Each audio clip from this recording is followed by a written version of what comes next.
Pinhead is the iconic villain of the Hellraiser franchise, created by horror master Clive Barker. Pinhead's iconic status is largely due to Doug Bradley, whose menacingly deep voice, goth fetish attire, and coldly detached cruelty became the definitive incarnation of the character. In anticipation of the new Hellraiser reboot airing on Hulu on October 7th, I'll be looking at the various iterations of Pinhead throughout the years following Doug Bradley's departure from the franchise. He is the leader of a priestly order of hell called the Cenobites, who are humans turned into demons dedicated to the practice of sadomasochism. Pinhead's appearance conveys a deranged sense of order and precision in contrast to the horror he personifies. In the first movie, he is a shadowy, peripheral figure and only appears on screen for a short period of time. However, his brief screen time nevertheless became the most memorable parts of the movie. After the first movie, the sequels fleshed out Pinhead's backstory. We learned that Pinhead was originally human, a captain of the British forces in World War I, who dealt with his war trauma through pursuing a life of depravity and hedonism. After summoning the Cenobites by means of a magical box called the Lament configuration, he was transformed into Pinhead. While Pinhead was male in the movie, the Cenobites' gender was more ambiguous in Clive Barker's novella, The Hellbound Heart, which inspired Hellraiser and provided the structure of the first movie. Doug Bradley's portrayal was quite different from the character's appearance in the novella. Its voice, unlike that of its companion, was light and breathy, the voice of an excited girl. This gender ambiguity is particularly relevant in the recasting of Pinhead in the Hellraiser reboot, who will be played by trans actress Jamie Clayton. I think Clayton's casting is pretty inspired, particularly since it is drawing from the original source material. The Cenobites defy the rules and restraints of our established social order. They've always transgressed boundaries and caused us to question our attempts to regulate the body into a stable identity. In this way, the new reboot may give us the most boundary-pushing portrayal of Pinhead that we've seen yet.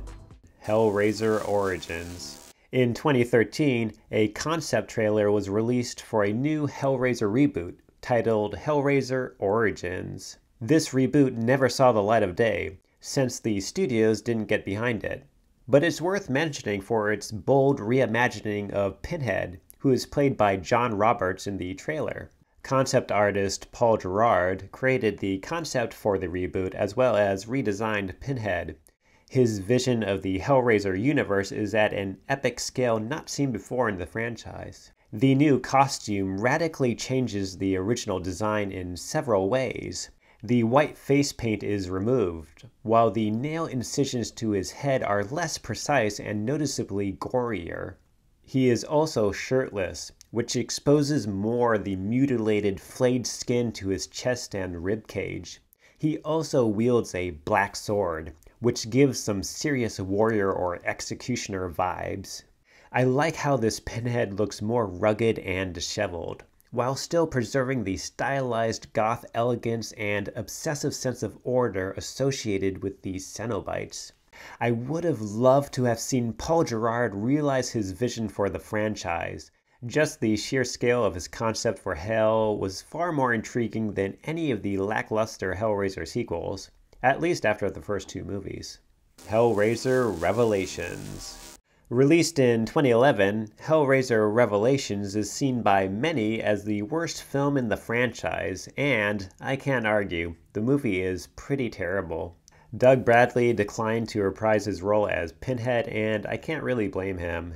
Like the other sequels, the movie was produced by the Weinstein Company. So the story goes, the Weinstein Company's rights to the franchise was expiring, and so they rushed this sequel into production solely to preserve their copyright claim on the property. So this movie only exists as a trademark claim, resulting, I have to say, in a pretty empty, cynical viewing experience.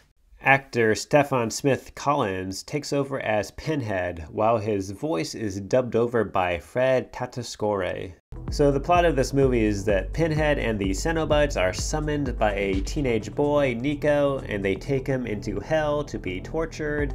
In order to escape from hell, Nico uses the Lament configuration to manipulate his friend, Steven, into committing a series of murders, since Nico requires the victim's blood to regenerate his body and come back to life. In need of one more victim, Nico kills Steven, who, before he dies, summons Pinhead to turn him into a Cenobite in order to take revenge. That's basically the gist of it, since the rest of the plot is pretty pointless and forgettable. Here, Pinhead has the same overall look, but feels like a cheap and tacky imitation of the original costume. His makeup looks messy and unfinished, and maybe the effects team had to do a rush job given the tight production schedule. This Pinhead would definitely be more at home in a Bill and Ted movie. We technically get two Pinheads in this movie. A pseudo-Pinhead is played by Jay Gillespie. His design is slightly more effective. I like how his gory, flayed skin is pinned to his skull. I think they went a little overboard with the black makeup covering his eyes and mouth. Hellraiser Revelations obviously wasn't a serious attempt to reinvent the franchise and was a pretty hollow, forgettable film, which was rushed out without much care or thought. Hellraiser Judgment. The next to play Pinhead was Paul T. Taylor in the 10th installment to the franchise, Hellraiser Judgment, released in 2018. In Judgment, three detectives, Sean and David Carter, who are brothers, and Christine Egerton, are investigating a series of murders carried out by a serial killer called the Preceptor, whose killings are based on the Ten Commandments. The investigation leads them to the nightmarish dimension of the Cenobites, as well as another faction of hell called the Stygian Inquisition. Whereas the Cenobites fulfill the forbidden desires of those who solve the puzzle box, the Stygian Inquisition processes the guilty for divine judgment. In an interview with 1428 Elm, Paul T. Taylor discussed how he prepared for the role. He would smoke frequently to make his voice sound gravelly, and he would also take late-night walks in a high-crime area as a way to face his fears, explaining that, quote, "Pinhead is fearless, and I needed to know what that felt like." Pinhead's original design is modified by adding a black cloth robe to the new costume, which reinforces his regal and priestly appearance. Pinhead still sports his iconic chains and hooks, which he uses this time to dispatch an Angel of God. This climactic death scene is the big showcase for Paul T. Taylor's Pinhead, but it falls like a dud and ends up as only an uninspired retread of the Jesus Wept scene from the first movie. This movie does have some kind of interesting concepts. I did like the idea of heaven and hell as a nightmarish bureaucracy of impersonal administrative forces run by a nonsensical authority. The Stygian Inquisition was the most unique addition to the Hellraiser mythos, which builds upon the franchise's vision of hell as defined by a deranged sense of reason and order. Here, preparing souls for judgment becomes a mundane, bureaucratic process managed by variously ranked officials, such as the auditor, the assessor, and the surgeon. The overtones of Nazi Germany are certainly there in the movie. Despite some cool ideas, the film's overall execution falls short, and Paul T. Taylor's performance barely registers. He is given little screen time, and his performance is overshadowed by the film's focus on the boring lead characters. I do admit that the laughably bad acting and cringy dialogue made the movie pretty entertaining at times. You look like shit.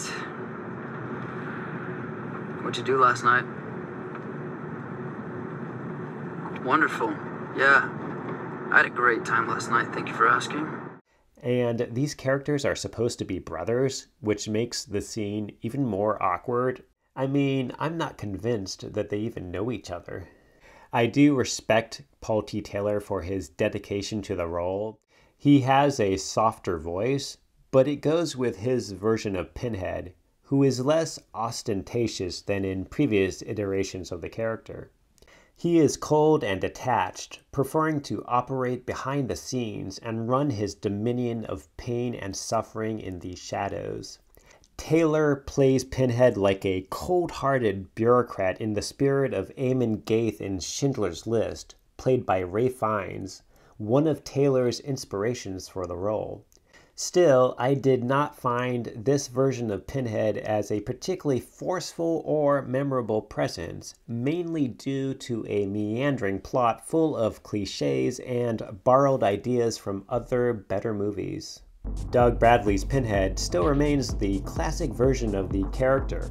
Perhaps the upcoming reboot will give us another Pinhead just as seductively terrifying. Anyway, thanks for watching, and please subscribe if you haven't, and I will look forward to seeing you all in the next video.